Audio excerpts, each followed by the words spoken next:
Hello मेरे प्यारे विद्यार्थियों, आप सभी कैसे हैं। मैं रवि रंजन सर आपका अपने यूट्यूब चैनल इंग्लिश मस्ती रवि में स्वागत करता हूं। विद्यार्थियों, आपका इंग्लिश का क्लास प्रत्येक दिन 8 बजे शाम को चलता है। कल आपने इंग्लिश के क्लास में पढ़ा था past present perfect continuous tense, और हमने जितना भी प्रेजेंट टेंस था यानी present indefinite tense, present continuous tense, present perfect tense और प्रेजेंट परफेक्ट कॉन्टिन्यूअस टेंस, उसको ख़त्म कर लिया। आज के क्लास में हम देखेंगे पास्ट इंडेफिनिट टेंस, और पास्ट इंडेफिनिट टेंस के जितना भी स्ट्रक्चर होता है उसके पहचानने का नियम होता है, और पास्ट इंडेफिनिट टेंस यदि इंग्लिश टू इंग्लिश में पास्ट इंडेफिनिट का सेंटेंस आ जाए तो वहाँ हमको कैसे पता लगेगा कि हम वहाँ पे पास्ट इंडेफिनिट टेंस यानी वर्ब के दूसरे रूप का प्रयोग करें। तो चलिए हम लोग आज के क्लास को शुरू करते हैं। आज की क्लास को शुरू करने से पहले आप लोग आज की क्लास के लिंक को शेयर कर दीजिए, और अपने जितने भी दोस्त हैं और जो भी विद्यार्थी हैं, चाहे आपके व्हाट्सएप ग्रुप में हैं, टेलीग्राम ग्रुप में हैं, सभी को हमारे क्लास के बारे में बताइए, हमारे क्लास से जोड़िए। हमारा एक ही उद्देश्य है कि ज़्यादा से ज़्यादा लोग तक हम पहुंच सकें और ज़्यादा से ज़्यादा लोग हमसे जुड़ सकें। तो चलिए फिर हम आज के क्लास को शुरू करते हैं। आप लोग क्लास के लिंक को शेयर कर दीजिए और क्लास में लास्ट तक बने रहिए, क्योंकि यह जो क्लास होता है ना, वो आपका प्रत्येक दिन आधा घंटा या पौन घंटा का होता है। तो इसलिए क्लास को बीच में ड्रॉप नहीं कीजिए। बीच में ड्रॉप करते हैं तो आपको दिक्कत होगा, आप सारे कॉन्सेप्ट को अच्छे तरीके से समझ नहीं पाएंगे। ठीक है, तो चलिए हम लोग आज के क्लास को शुरू करते हैं। पास्ट टेंस में देखे थे, प्रेजेंट टेंस ख़त्म हो गया था, अब पास्ट टेंस देखते हैं। तो पास्ट टेंस में 4 तरह का टेंस होता है। तो पहला पास्ट टेंस में पहला देखेंगे past indefinite, past indefinite tense, past indefinite tense. अब देखिए, जहाँ पास्ट इंडेफिनिट बताया तो यहाँ सारा कुछ हमको पास्ट में ही मिलेगा, ठीक है ना। अब इसके पहचानने का नियम क्या होता है, पहचानने का नियम, पहचानने का नियम आपको हमने बताया था कि पहचानने का नियम से हमको क्या पता लगता है। तो पहचानने का नियम से पता लगता है क्या कि हम ट्रांसलेशन को कैसे बनाते हैं और उससे रिलेटेड जो स्ट्रक्चर होता है उसको कैसे देखते हैं। ठीक है, तो पहचानने के नियम से हमको स्ट्रक्चर पता लगता है और क्या पता लगता है, और हमें पता लगता है आगे ट्रांसलेशन हम कैसे बनाते हैं। इंग्लिश टू इंग्लिश यदि आपको दिया रहे कि किसमें पास्ट टेंस लगेगा, किसमें प्रेजेंट टेंस, तो वहाँ पहचानने का नियम से पता नहीं लगता है। ठीक है, तो पहचानने का नियम क्या लिखेंगे, जिस हिंदी वाक्य के क्रिया के अंत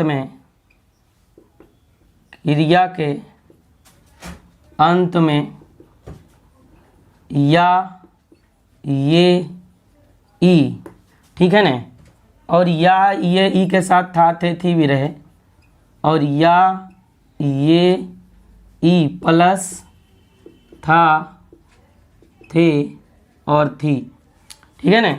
या ये ई और या तो फिर या ये ई के साथ था, थे, थी रहे तो उस वाक्य को पास्ट इंडेफिनिट टेंस में समझा जाता है। पास्ट इंडेफिनिट टेंस में समझा जाता है। ठीक है, एक बार आप लोग भी रिवीजन कर लीजिएगा, इसको ध्यान रखिएगा, क्योंकि आपके एग्ज़ाम में ट्रांसलेशन बनाने आता है और ट्रांसलेशन बनाने के दौरान हमें ये यूज करना पड़ता है। तो जिस हिंदी वाक्य के क्रिया के अंत में क्या लगा रहे, या ये ई, या तो फिर या ये ई के साथ था, थे, थी, तो उसको हम क्या समझेंगे, पास्ट इंडेफिनिट टेंस में है। उसको क्या समझेंगे, पास्ट इंडेफिनिट टेंस में है। चलिए अब इसका स्ट्रक्चर देखते हैं। स्ट्रक्चर क्या होता है। स्ट्रक्चर तो मैंने आपको पूरे एक ही पार्ट में बता दिया था। और देखिए इंडेफिनिट टेंस का स्ट्रक्चर होता है V1 V2 या V5। क्या होता है इंडेफिनिट टेंस का स्ट्रक्चर, V1 V2 V5, जहाँ V1 और V5 का यूज होता है प्रेजेंट में, V1 V5 का यूज होता है प्रेजेंट में, और V2 का प्रयोग हमेशा हमेशा पास्ट में होता है। और एक चीज़ और बताए थे, जब अफर्मेटिव के रूप में V1 V2 V5 का यूज होता है तो उसके साथ हम साधारणतः कोई भी एक्जुलरी वर्ब यानी हेल्पिंग वर्ब का प्रयोग नहीं करते हैं। ठीक है, अब स्ट्रक्चर देखिए। तो स्ट्रक्चर हम जो है वो किसी भी जब टेंस पढ़ते हैं तो उसमें दो ही स्ट्रक्चर हम लेते हैं। एक तो ऐसे सेंटेंस जो होता है वो 5 तरह का होता है, assertive sentence, interrogative sentence, imperative sentence, optative sentence और एक्सक्लेमेटरी सेंटेंस। लेकिन यहाँ हमको लेना पड़ता है असर्टिव सेंटेंस और इंट्रोगेटिव सेंटेंस। असर्टिव सेंटेंस में भी हम लेते हैं अफर्मेटिव मतलब क्या होता है, सकारात्मक। तो अफर्मेटिव का स्ट्रक्चर क्या होता है, subject plus V2 plus object, subject plus V2 plus object. ठीक है, इसी में यदि हम नेगेटिव देखते हैं, तो बताइए आप लोग, यदि हम प्रेजेंट इंडेफिनिट या पास्ट इंडेफिनिट का नेगेटिव बनाते हैं तो किस फॉर्म के एक्जुलरी वर्ब का प्रयोग होता है, तो किस एक्जुलरी वर्ब का प्रयोग होता है, इतना ही बताइए। तो हमने आपको बेसिक क्लास में बताया था डू, डज और डिड, डू डज और डिड। जहाँ डू है V1, डज है V5 और देखिए डिड क्या है V2। तो जो V1 V5 जनरली यूज होता है प्रेजेंट इंडेफिनिट टेंस में और V2 यूज होता है पास्ट इंडेफिनिट टेंस में। ठीक है, तो यहाँ जो है नेगेटिव बनाने के लिए हमको एक एक्जुलरी वर्ब लेना पड़ेगा, तो उसके साथ हमको लगाना पड़ता है डिड, और डिड के साथ नॉट, तब नेगेटिव बनेगा। और जब डू डज डिड का प्रयोग एक्जुलरी वर्ब के रूप में होता है तो इसके बाद हमेशा हम वर्ब के पहले रूप का प्रयोग करते हैं और प्लस क्या लिख देंगे, ऑब्जेक्ट। ठीक है, इतना हो गया। निगेटिव के बाद देखते हैं इंट्रोगेटिव। निगेटिव के बाद क्या देखते हैं, इंट्रोगेटिव। इंट्रोगेटिव में हमने क्या क्या देखा था, तो इंट्रोगेटिव 2 तरह का होता है, एक तो यस नो क्वेश्चन वाला होता है और दूसरा WH क्वेश्चन। तो नीचे लिख देते हैं yes no question, yes no question. इसमें हमको क्या करना पड़ता है, जो एक्जुलरी वर्ब है उसको आगे रख लीजिए, डिड आगे आ गया, plus subject plus V1 plus object. यदि इसका निगेटिव बनाना है, और क्वेश्चन मार्क डालना नहीं भूलिएगा, यदि इसका निगेटिव बनाना है तो यहाँ निगेटिव लिख दीजिए। ठीक है, यान निगेटिव बनाने के लिए कुछ नहीं करना, डिड लिखना है, सब्जेक्ट के बाद सिर्फ नॉट डाल देना है, प्लस वर्ब का पहला रूप और फिर ऑब्जेक्ट, फिर क्वेश्चन मार्क। ये आपका यस नो क्वेश्चन हो गया। यस नो क्वेश्चन कहने का मतलब है ना जिसका उत्तर हमें हाँ या ना में मिलता है ना। यस नो क्वेश्चन का उत्तर कहने का मतलब, जैसे हम तुमसे पूछे क्या तुमने खाना खाया, है ना, तो इसका आंसर आप क्या दीजिएगा, है ना, तो है हाँ या ना। अब तुमने क्या खाया, अगर ये पूछेंगे तो आप क्या बताइएगा, हाँ या नहीं बोलिएगा, हाँ या ना, वहाँ आपको एक्सप्लेन करना पड़ेगा, है ना। अब इसके बाद देखिए क्या है, WH question word. WH question word वाला जो होता है वहाँ क्या लिखना है, हमको लिखना है WH क्वेश्चन वर्ड। इसके बाद हमको एक्जुलरी वर्ब लेना होता है यानी हेल्पिंग वर्ब। तो डिड है, डिड ले लेंगे, प्लस सब्जेक्ट प्लस वर्ब का पहला रूप और प्लस ऑब्जेक्ट। ठीक है, यदि इसका भी आपको नेगेटिव बनाना हो तो नेगेटिव यहाँ ले सकते हैं यन, और नेगेटिव लिखिए WH क्वेश्चन वर्ड प्लस जो एक्जुलरी वर्ब है वो, plus subject plus not plus V1 और प्लस ऑब्जेक्ट क्वेश्चन मार्क। ठीक है, इतना तक हो गया। अब एक बार फिर से आप लोग देख लीजिए कि WH क्वेश्चन वर्ड कौन कौन होता है। जो नया स्टूडेंट है शायद उनको हो सकता है पता नहीं हो, है ना।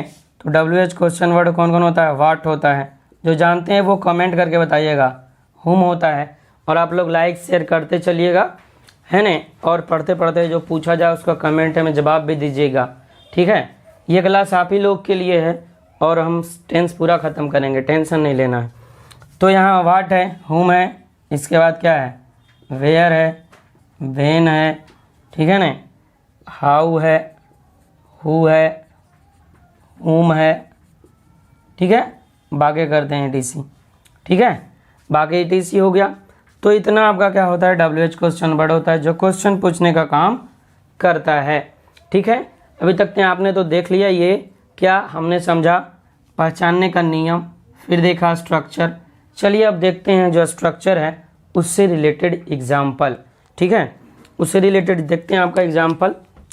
इसके बाद फिर हम लोग और इसके आगे का जो भी कार्यक्रम, मतलब जो भी इसको पढ़ने का है वो पढ़ेंगे।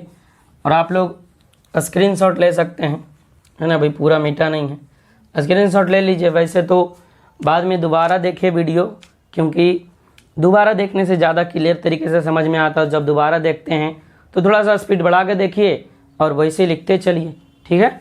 चलिए तो फिर आगे बढ़ते हैं।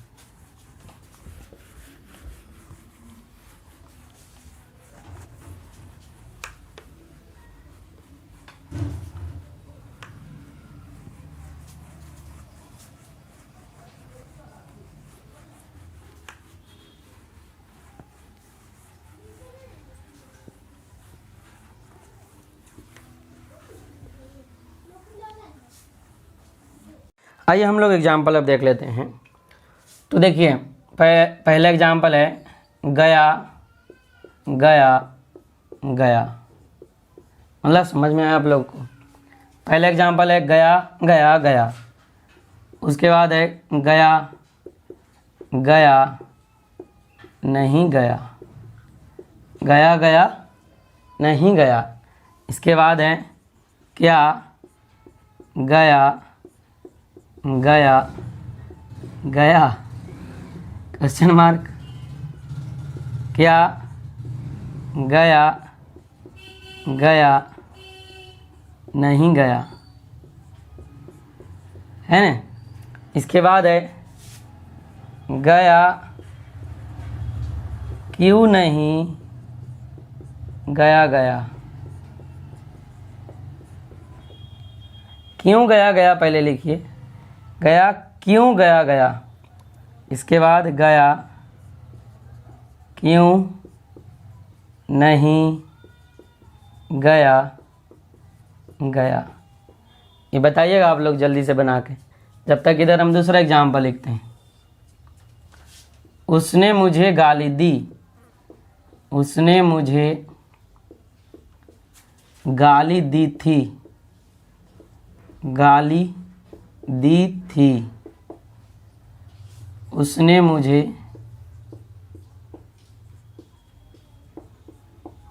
गाली नहीं दी थी। इसके बाद क्या उसने मुझे गाली दी, क्या उसने मुझे गाली दी, क्या उसने मुझे गाली दी, यहाँ क्वेश्चन मार्क। आगे क्या उसने मुझे गाली नहीं दी,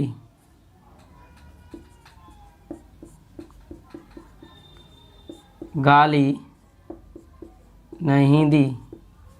आगे लिखिए उसने मुझे गाली क्यों दी, उसने मुझे गाली क्यों दी। आगे फिर बात लिखिए उसने मुझे गाली क्यों नहीं दी, मतलब देना चाहिए था ना। उसने मुझे गाली क्यों नहीं दी, होशियार आदमी होगा, सोचा होगा गाली देने से क्या फ़ायदा है, ठीक है। अब आप लोग बताइएगा कि गया गया गया, यहाँ पर एक गया आदमी का नाम है, एक गया भर्व है और एक गया गया आप लोग जानते हैं, आप बिहार में रहते होंगे तो गया का नाम कौन नहीं जानता है। तो क्या होगा इसका गया, वेंट टू गया, गया वेंट टू गया, गया गया नहीं गया, तो गया डिड नॉट वेंट टू गया, है ना। इसके बाद क्या गया गया गया, है ना, तो क्या लिखेंगे, डिड गया गो टू गया, क्वेश्चन मार्क। अब देखिए आपको पहले ही बता दिए थे कि जब डू डज डिड का प्रयोग होगा तो इसका बाद वर्ब हमेशा फर्स्ट फॉर्म में यूज होगा, ठीक है ना। आगे लिखिए गया, क्या गया गया नहीं गया, तो लिखिए डिड गया नॉट गो टू गया, क्वेश्चन मार्क। आगे देखिए गया, गया गया क्यों गया, यहाँ इसको ठीक कर लीजिएगा, गया गया क्यों गया, सामान लाने गया होगा, है ना। गया गया क्यों गया, तो वाई डिड गया गो टू गया, ठीक है, क्वेश्चन मार्क। गया गया गया क्यों नहीं गया, इसको भी ठीक कीजिएगा, गया गया क्यों नहीं गया, गया गया क्यों नहीं गया, तो बनाइए वाई डिड गया नॉट गो टू गया, हो गया गया गया गया, हो गया ना, गया गया गया।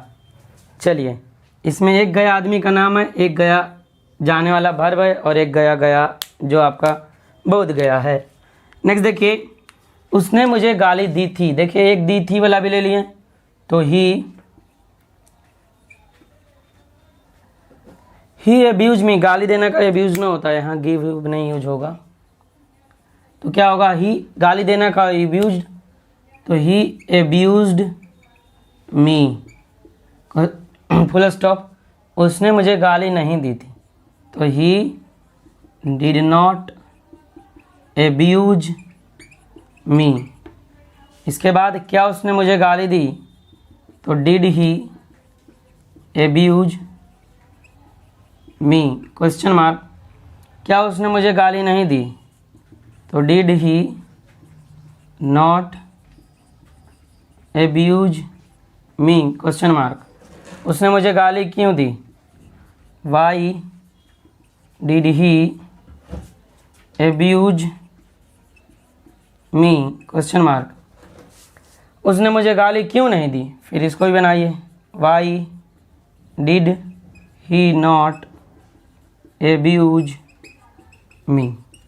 और आपका ये दोनों जो एक तो या ये ई वाला और दूसरा या ये ई के साथ था थे थी, दोनों जो है पहचानने का नियम, दोनों से रिलेटेड एग्जाम्पल एक एक हम लेके बता दिए। तो यहाँ तक हमने देखा, तो हमने देख लिया क्या क्या देखा, एक या ये ई से संबंधित देख लिया, दूसरा या ये ई प्लस था थे थी देख लिया, दोनों एग्जाम्पल को देख लिया, एक एग्जाम्पल यहाँ दूसरा एग्जाम्पल यहाँ, ठीक है। तो हमने अभी तक पढ़ा पास्ट इंडेफिनिट टेंस में क्या क्या पढ़ा, तो पहचानने का नियम देखा, उसके 6 स्ट्रक्चर को देखे, 6 नहीं जनरली 4 ही स्ट्रक्चर जानना है, बाकी 2 नेगेटिव है, नोट लगा दीजिए उधर सब्जेक्ट के बाद। इसके बाद देखा हमने एग्जाम्पल्स। अब चलिए हम समझते हैं कि कैसे कोई भी जो सेंटेंस यदि दिया है और वहाँ पास्ट टेंस ही होगा तो हम उसके लिए क्या यूज़ करते थे, आपको भी पता है, कमेंट में बताइए, कीवर्ड। अब कौन कौन सा कीवर्ड पास्ट टेंस का होगा जो हमको बताएगा कि कोई भी जो सेंटेंस लिखा हुआ है वो जो है वो पास्ट इंडेफिनिट टेंस में है, ठीक है। आप लोग इसको नहीं लिखें तो स्क्रीनशॉट ले लीजिए, ठीक है, उसके बाद फिर हम लोग देखेंगे वो, ठीक है ना।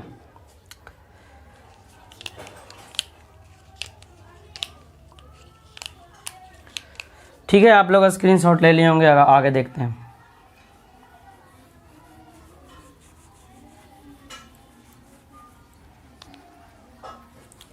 आप लोग शेयर लाइक करते चलिएगा और सारा जो बता रहे हैं इसको कॉपी में उतारते चलिएगा, क्योंकि ये अभी के लिए नहीं है, कि जब आप एग्ज़ाम पास कर लीजिएगा, कोई एग्ज़ाम देने आगे एयरफोर्स नेवी सारे के लिए, ठीक है। वैसे बाद में भी मेरा वीडियो अवेलेबल रहेगा, लेकिन अभी आप पढ़ के समझ लीजिएगा तो बाद में टाइम देना नहीं पड़ेगा।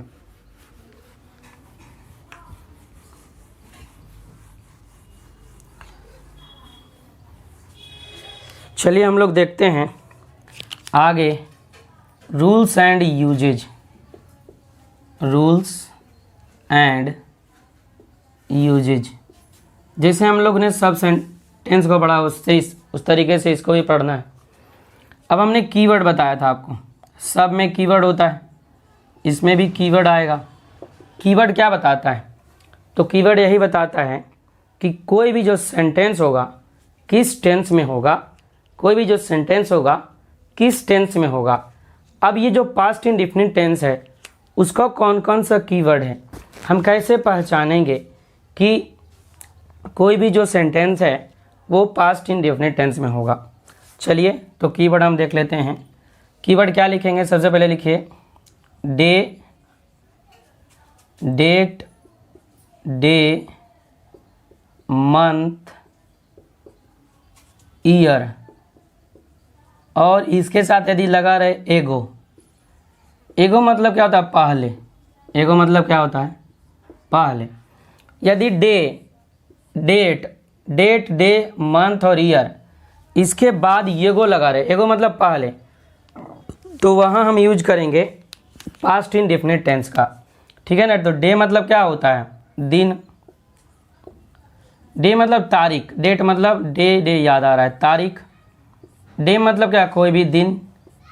मंथ मतलब महीना, और ईयर मतलब साल, ठीक है। इतना रहेगा। इसके बाद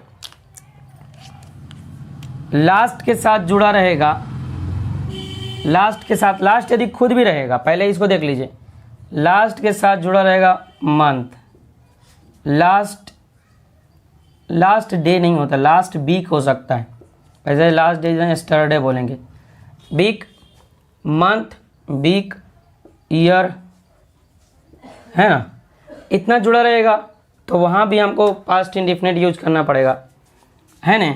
और फिर रहेगा यदि इंडिविजुअली लास्ट, या तो रहेगा पास्ट, या तो रहेगा एगो, या तो रहेगा यस्टरडे।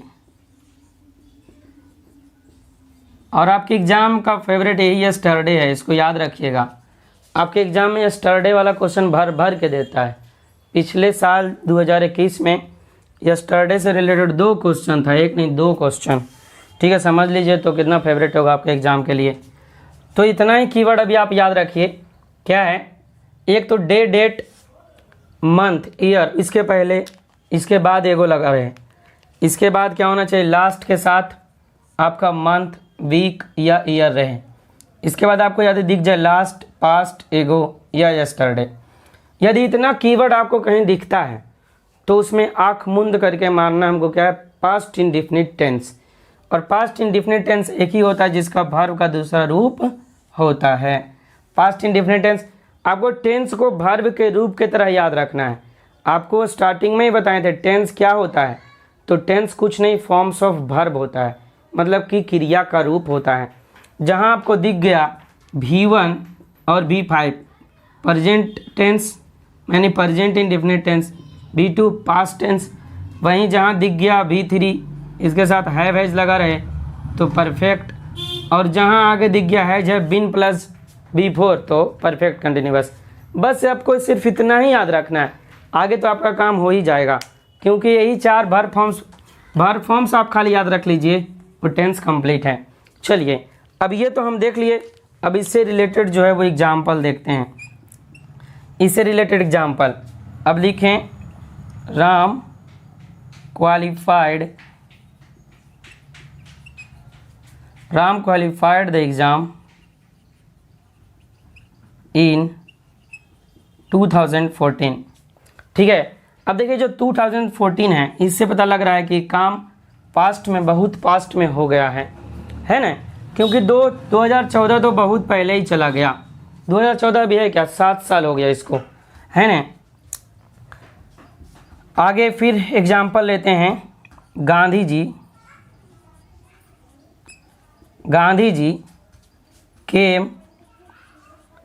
Came to India. अब बताइए, इसमें कोई आपको कुछ दिख नहीं रहा है कि कहाँ कीवर्ड है क्या है, लेकिन आपको इसको सेंस से पकड़ना होगा कि गांधी जी भारत आए थे। क्या अभी गांधी जी हैं क्या? नहीं, हाँ सर है ना, रुपया में दिखते हैं ना, चश्मा लगैले ऐसे खड़ी रहते हैं, नहीं खड़ी नहीं रहते, उनका खाली चेहरा रहता है। तो गांधी जी 1914 में भारत आए थे। कब आए थे?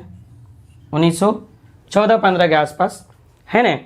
तो इसी समय गांधी जी भारत आए थे।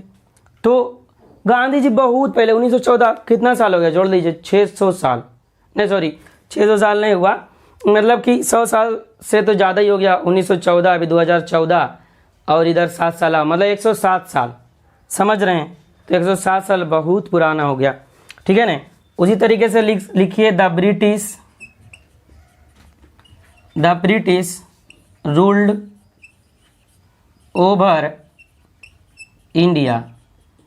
ब्रिटिश जो है वो भारत पर, ब्रिटिश यानी अंग्रेज जो है वो भारत पर शासन किया था। अब ये बताइए, अंग्रेज भारत पर शासन अभी भी कर रहा है क्या? तो 1947 में सर उछोड़ कर चल गया था, है ना, हमको आज़ाद करके चल गया। 1947 अभी है नहीं, भारत में लगभग 200 साल तक शासन किया, है ना। तो 200 साल तक शासन जब किया तो 200 साल खत्म हो गया, हम 1947 में आज़ाद हो गए, तो अंग्रेज उसी समय भारत चल गया। तो ये दोनों इम्प्लाइड पास्ट था, मतलब कि अंतर्निहित पास्ट। इसमें आपको कुछ दिखेगा नहीं, लेकिन फिर भी आपको सेंटेंस पढ़ के समझना पड़ेगा। यदि भरने दे दिया इस तरीके से कुछ, यहाँ केम नहीं रहता, ठीक है, और रूल्ड नहीं रहता। अब आपको ऑप्शन इधर देता, देखिए जैसे देता गो, फिर केम है तो देता कम, दूसरा में देता केम, तीसरा में देता हैज कम, है ना, चौथा में देता इज कमिंग। कुछ भी आपके एग्जाम में कुछ इस तरीके से ऑप्शन होता है। दूसरा देख लीजिए रहता रूल, है ना, पहला ऑप्शन, दूसरा ऑप्शन रहता रूल्स, तीसरा रहता रूल्ड, है ना, अब चौथा रहता इज रूलिंग, है ना। इस तरीके से आपका एग्जाम्पल रहता, मतलब कि ऑप्शन दिया हुआ रहता है और आपके एग्जाम में कुछ ऐसे ही पूछता है, ठीक है। तो यहाँ फिर क्या भरना है, तो ये दोनों में आपको समझ के भरना पड़ेगा, ठीक है। एक एग्जाम्पल और लेते हैं, मोहन केम हेयर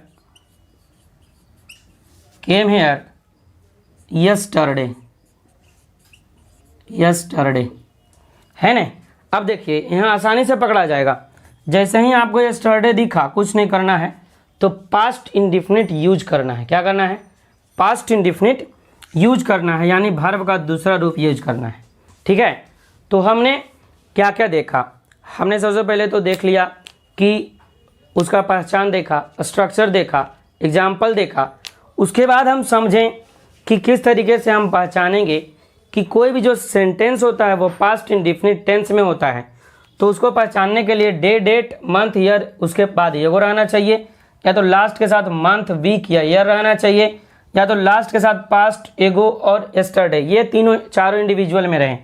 तो इससे हम पहचान लेते हैं क्या, कि कोई भी जो टेंस है वो पास्ट इंडिफिनिट टेंस में होगा, ठीक है। तो इसका आप स्क्रीनशॉट ले लीजिए और आपका पास्ट इंडिफिनिट टेंस खत्म हो गया। और आज का क्लास यहीं तक रहने देते हैं, फिर आपको कल के क्लास में पास्ट कंटिन्यूअस और पास्ट परफेक्ट दोनों को बताने का कोशिश करेंगे। और पास्ट कंटिन्यूअस, पास्ट परफेक्ट बताने से पहले ये जो पास्ट इंडिफिनिट है इसका कुछ क्वेश्चंस हम देख लेंगे, इसके बाद फिर हम आगे बढ़ेंगे, ठीक है विद्यार्थियों। आई होप आपको जितना समझाएं वो समझ में आया होगा और आपको क्लास करके आनंद मिला होगा, मज़ा लगा होगा और कहीं दूसरे जगह से अच्छा फील हुआ होगा, कुछ आपने सीखा होगा। यदि आप कुछ सीखे हैं तो अपने दोस्तों को भी शेयर कीजिए और बताइए कि यहाँ पर कंटिन्यू आपके लिए ही क्लास चल रहा है। और ज़्यादा से ज़्यादा हमें सपोर्ट कीजिए, ज़्यादा से ज़्यादा मेरे चैनल से लोगों को जोड़ने का कोशिश कीजिए, ताकि मेरा चैनल आगे जाए, हम भी आगे जाएं और आप भी पढ़ते रहिए, ठीक है। फिर आपसे मिलते हैं कल के क्लास में, तब तक के लिए जय हिंद, वंदे मातरम। आप लोग खुश रहें, तंदुरुस्त रहें, मस्त रहें और अपना पढ़ाई जारी रखें, ताकि आपका भी अच्छे से अच्छा एक नंबर आए बोर्ड के एग्ज़ाम में। ठीक है, थैंक यू। विद्यार्थियों, आज का क्लास आई होप आपको बहुत अच्छा लगा होगा। यदि आपको क्लास अच्छा लगा और हमारे क्लास से कुछ भी आपको फ़ायदा हो रहा है तो आप सभी विद्यार्थी हमारे क्लास के लिंक को ज़्यादा से ज़्यादा शेयर करें और ज़्यादा से ज़्यादा दोस्तों को जोड़ें क्लास से। और जो भी नए विद्यार्थी हैं वो क्लास को, हमारे चैनल को सब्सक्राइब कर लें और ऑल नोटिफिकेशन सभी विद्यार्थी लगा लें अपने चैनल में। और ऑल नोटिफिकेशन यदि आप कर लेते हैं तो जिस समय हमारा क्लास चालू होता है उस समय आपके पास नोटिफिकेशन पहुंच जाता है। और यदि कोई भी विद्यार्थी, देखिए हमारा लाइव क्लास तो फ्री चल ही रहा है, ठीक है। यदि कोई भी विद्यार्थी एडमिशन लेना चाहते हैं, ठीक है ना, एडमिशन लेना चाहते हैं जिसमें आपको हमारा सारा PDF और डाउट क्लास दिया जाता है, तो आपको जो है वो नीचे दिए गए नंबर देखिए 72 82 86 60 69, इस पे क्या करना है, इस पे आपको फ़ी पे कर देना है। अगर आप इंग्लिश का क्लास करना चाहते हैं तो इंग्लिश का क्लास करने के लिए 199 पूरे साल का। अगर आप हिंदी का करना चाहते हैं तो उसका भी 199 पूरे साल का, ठीक है। और यदि आप हिंदी प्लस इंग्लिश करना चाहते हैं, हिंदी इंग्लिश प्लस हिंदी ये दोनों करना चाहते हैं तो इसके लिए आपको 300 रुपये देना होगा, है ना। इतना फ़ी आप पे करके पूरे साल इंग्लिश पढ़ सकते हैं। और हमारा जो है इंग्लिश और हिंदी दोनों का क्लास क्या होगा, आराम से ख़त्म होगा। ठीक है, तो फिर मिलते हैं आपसे कल इसी समय में 8 बजे।